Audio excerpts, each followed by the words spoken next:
kita perkenalkan tiga teori. Yang kedua, ini kok muncul duluan saya nggak tahu nih. Ini diubah oleh sistem karena komputernya beda. Teori yang kedua, teori D dan G. Yang saya tulis G-nya itu. Generalisability theory. Generalisability theory. D-nya apa? D-nya dependability.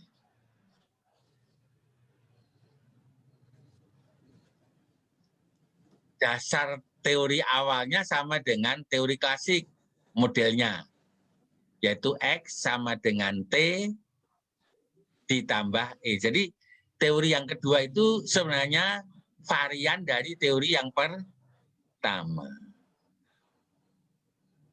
Kalau mau belajar teori yang kedua itu kuliahnya di UNY, ambil S3. Bedanya apa? Antara teori klasik dengan teori G. Di sana sebutnya teori G. Teori generalisabilitas. Bedanya,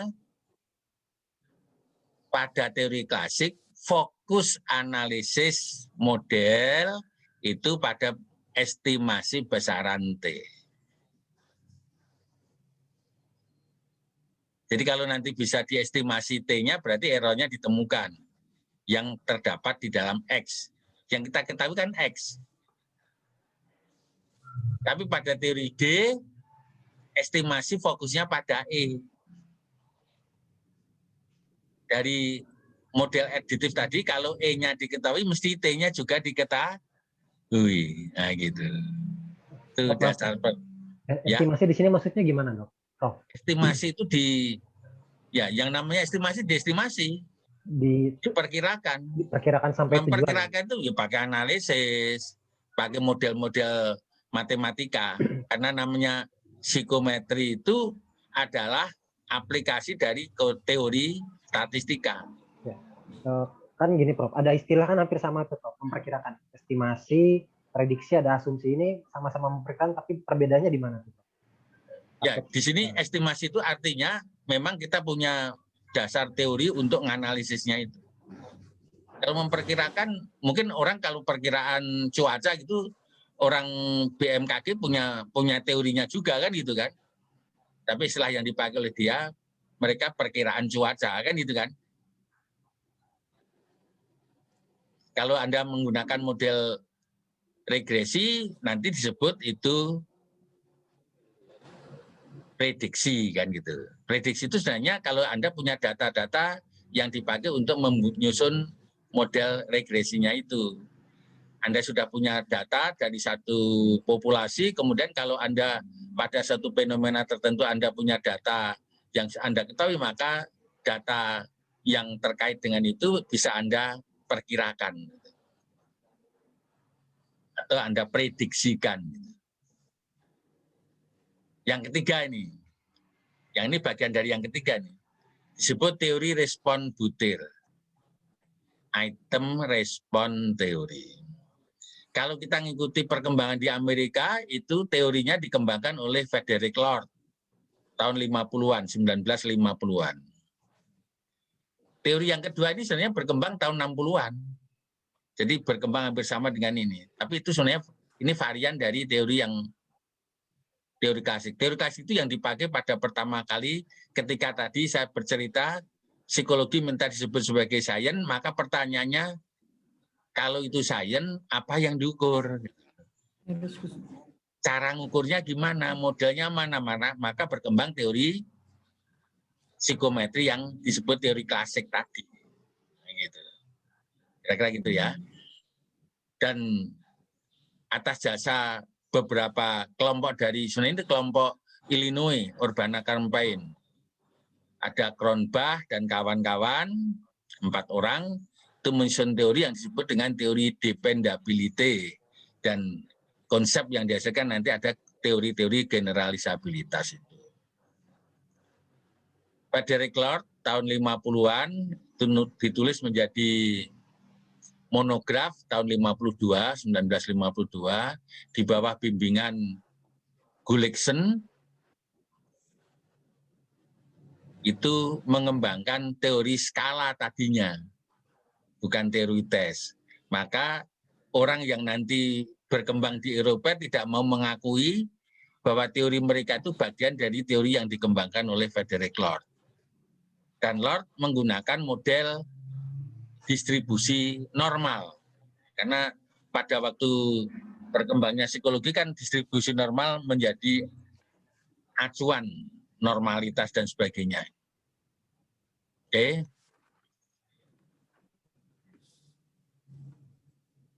Prof, Ya. kalau misalnya ini kan ini kita belajar terkait teori ya gitu. Kalau misal Ini gambaran supaya punya wawasan.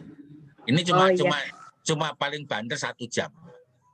Oh iya, tapi bisa nggak Prof? Kita supaya mungkin lebih dalam gitu ya. Apa sih teori D dan G itu misal contoh dalam pengukuran psikologi atau apa? Nanti. Kalau sudah baik Prof. Pada poin yang ketiga yang beneran kita pelajari, tapi untuk mendapatkan gambaran, oh itu sebenarnya itu tuh bagian yang mana sih? Kalau Anda belajar psikometrik tidak bisa menyatakan bahwa yang saya pelajari itu bagian dari ini loh konsepsi teoretik di baliknya gitu. Oh iya baik Prof. Siap Prof. Ini landasan untuk itu sebenarnya. Ini kalau membaca bukunya Aswar ini di kata pengantar itu. Ini paragraf pertama kata pengantar itu. Saya lanjutkan dulu ya. Jadi item respon teori itu dengan 2 parameter model dikembangkan oleh Frederick Lord. Tapi Frederick Lord menggunakan distribusi normal. Nah, distribusi normal mengalami kesulitan di dalam menganalisis, mencari angka-angka di dalam estimasinya.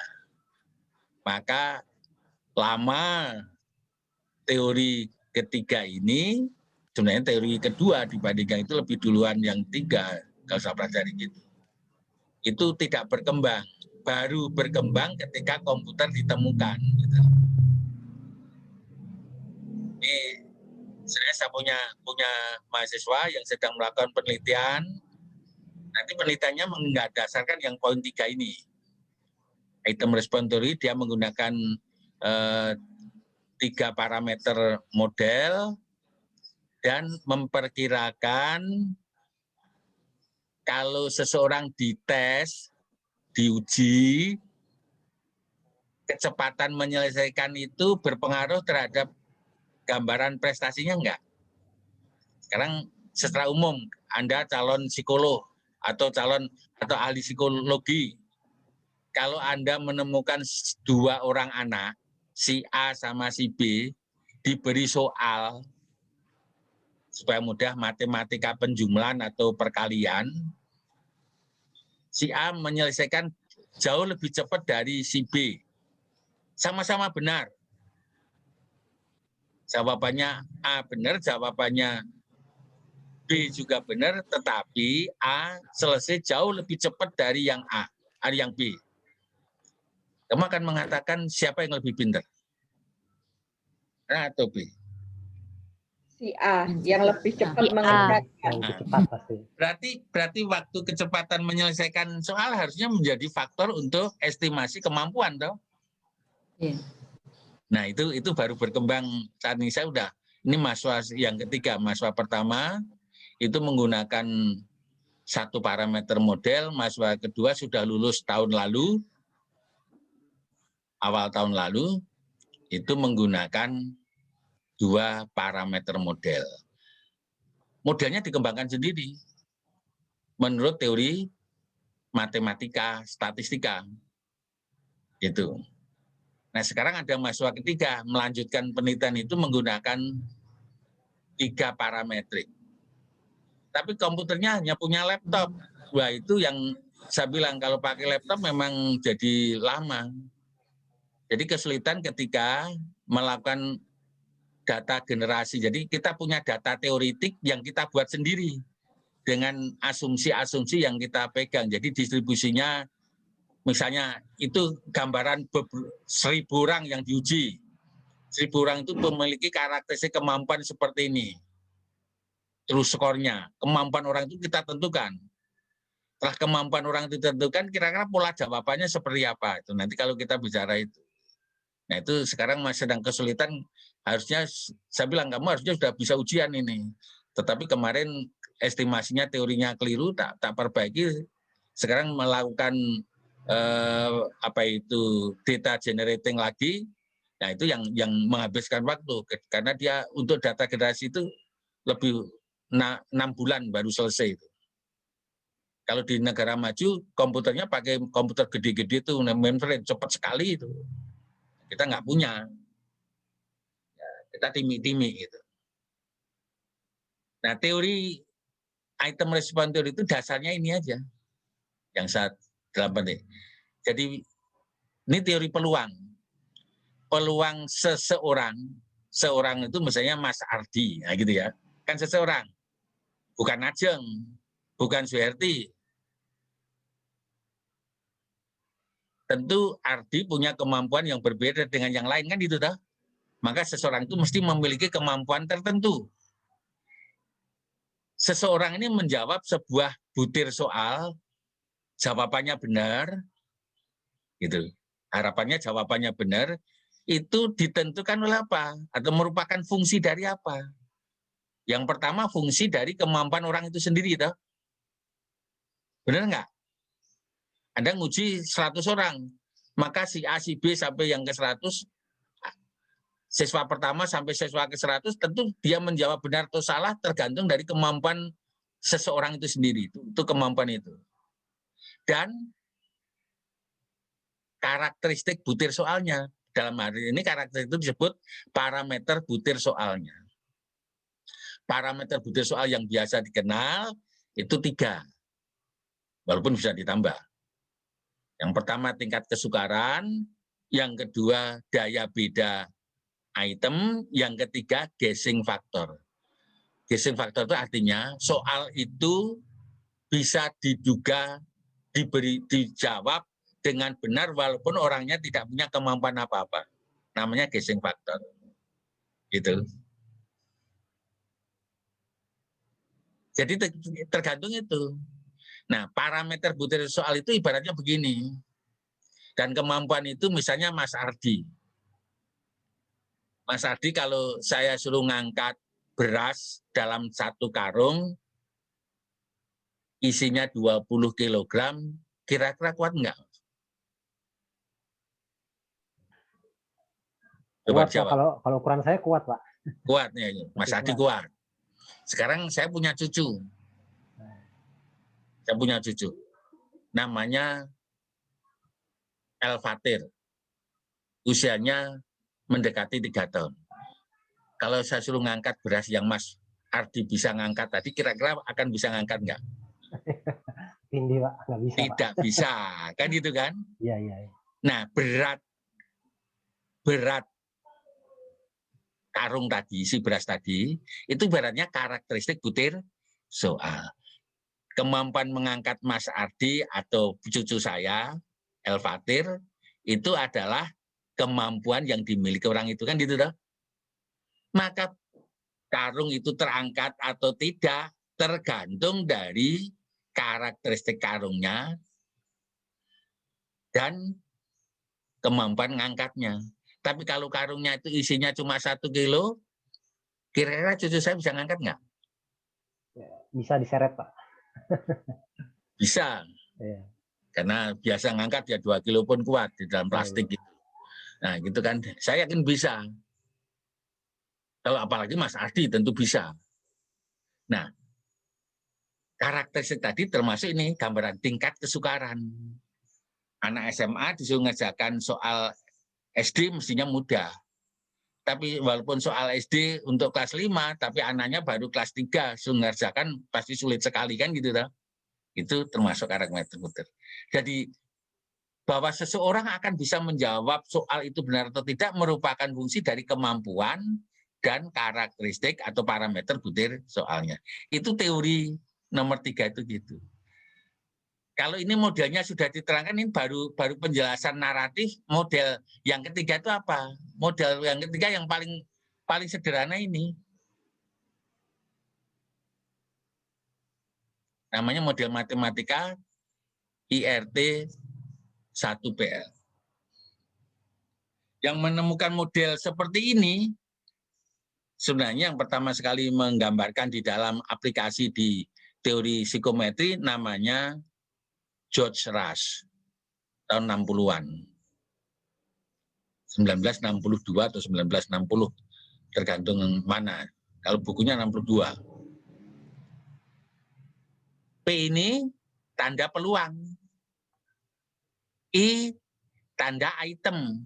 Item nomor berapa. Nanti kalau dalam instrumen kan begitu.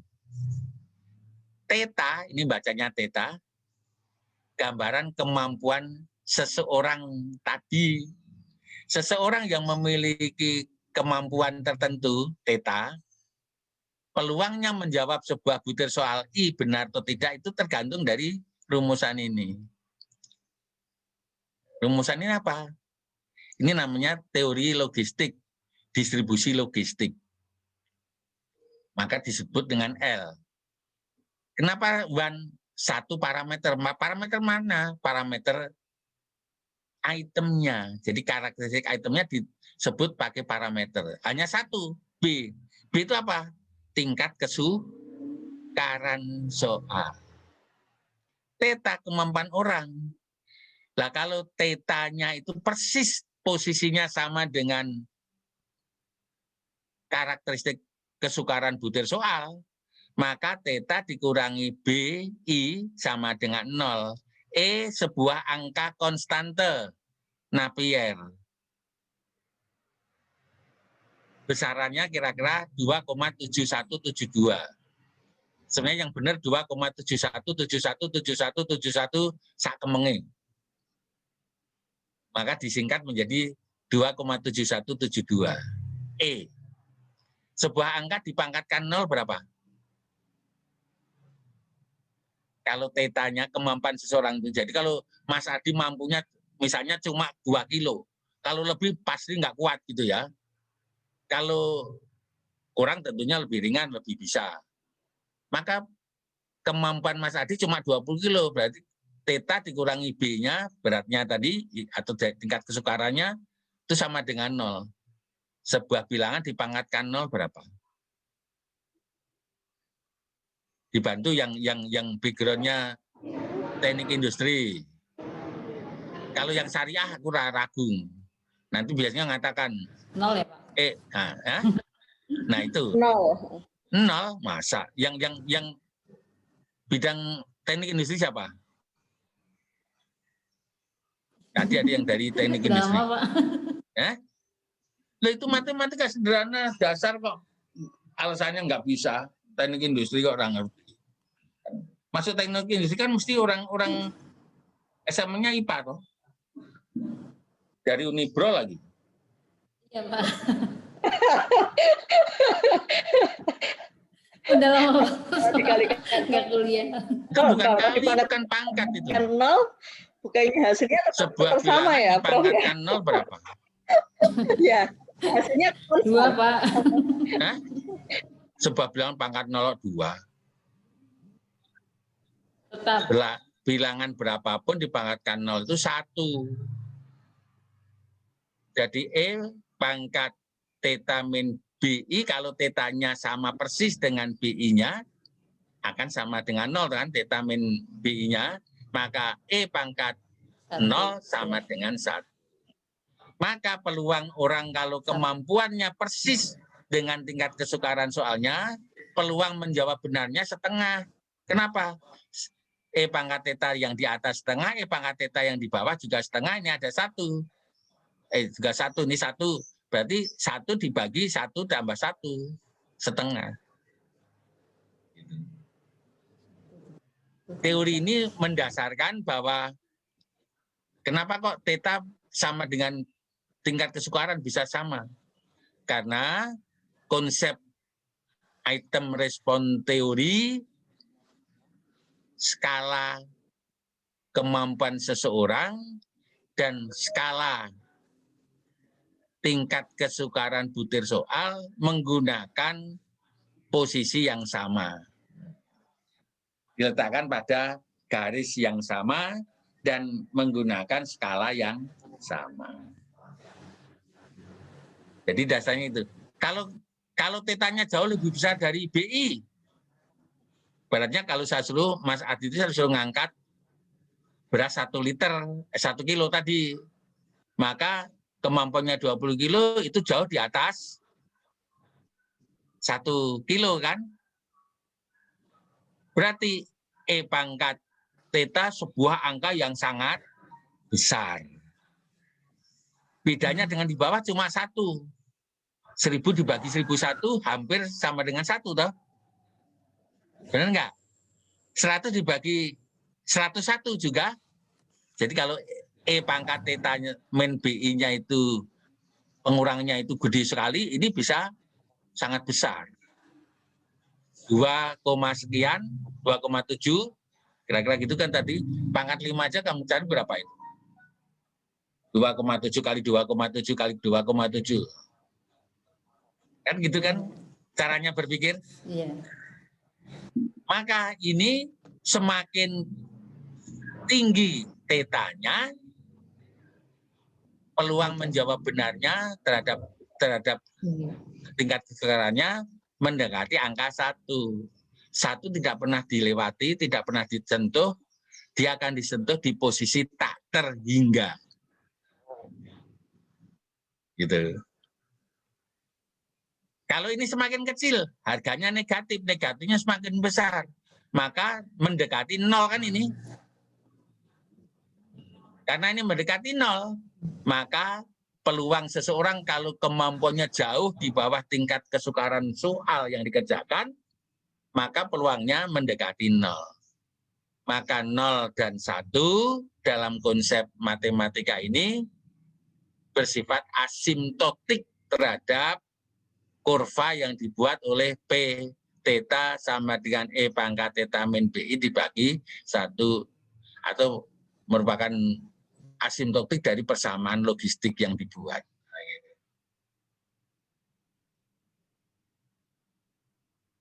Semuanya nanti model-modelnya begitu teorinya. Ini yang 2PL. Kok 2 karena ada A. Ada AI, ada BI, berarti 2. Berapapun A-nya, kalau ini mendekati 0, maka D-nya ini konstante. Kenapa diberi D? Supaya persamaan logistiknya mendekati persamaan distribusi normal. Yang tadi ditemukan Lord tahun 50 tidak bisa dikerjakan. Jadi ini berkembang setelah tahun 1980-an. Ya, tahun 2000-an ini baru berkembang pesat ini. Gitu. Maka tadi sudah masukkan faktor time. Jadi mahasiswa saya namanya Nini. Mbak Nini itu meneliti tentang time respon model. Jadi ini dibuat, ini hanya respon model saja, belum ada time-nya. Kembangkan time. Itu persamaannya ruwet, jadi saya tidak mampu memasangkan di sini, termasuk yang dibuat oleh Mbak Dita. Mbak Dita itu yang menggunakan 2PL. Kalau yang 1PL dilakukan oleh Mbak Nur Hidayah. Semuanya dari Kemenak, dari PT KIN. Jadi dari universitas, dosen di universitas di bawah Kemenak. Mbak Nini ini di IAIN Kediri. Mbak Dita di IAIN Ponorogo. Mbak Nur itu kakak kelasnya itu di IAIN Kediri juga, itu seniornya Mbak Nini.